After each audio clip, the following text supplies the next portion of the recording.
One outlet this morning says American and Iranian negotiators are showing real signs of progress.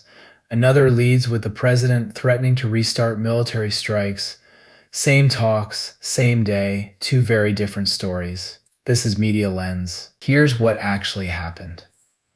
Over the weekend, the first round of direct U.S. Iran talks wrapped up.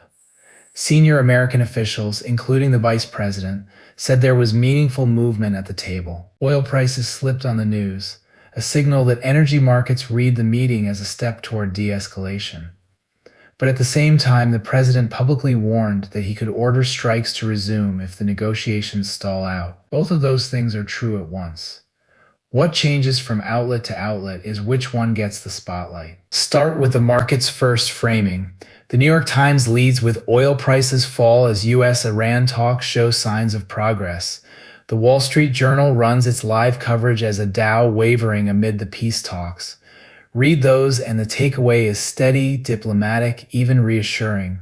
The grown-ups are talking and the world is calmer for it. Now turn to The Guardian. Its coverage foregrounds the president's coarse threats and his warning that he could restart the attacks even as the vice president cites progress. The negotiation is still the subject, but the emphasis lands on brinkmanship, unpredictability, and the risk that one announcement could blow the whole thing up. The Hill interestingly runs both at once.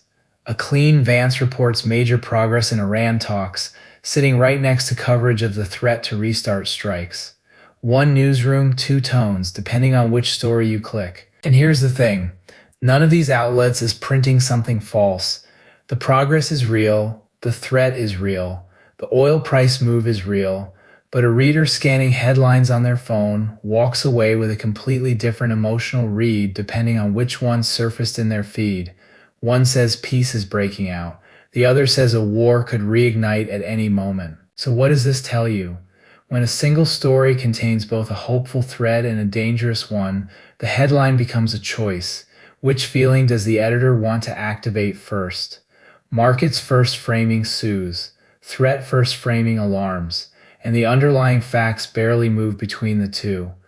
There's also a quieter signal here worth noticing: the oil price. Markets don't read headlines for tone. They price in probability.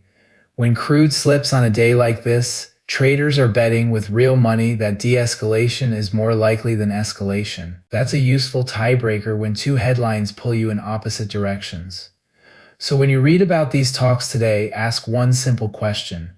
Is this outlet showing me the handshake or the raised fist? The fuller picture almost always has both in frame. That's today's Media Lens. Subscribe and hit the bell. AICommandApp.com. AICommandApp.com. AICommandApp.com.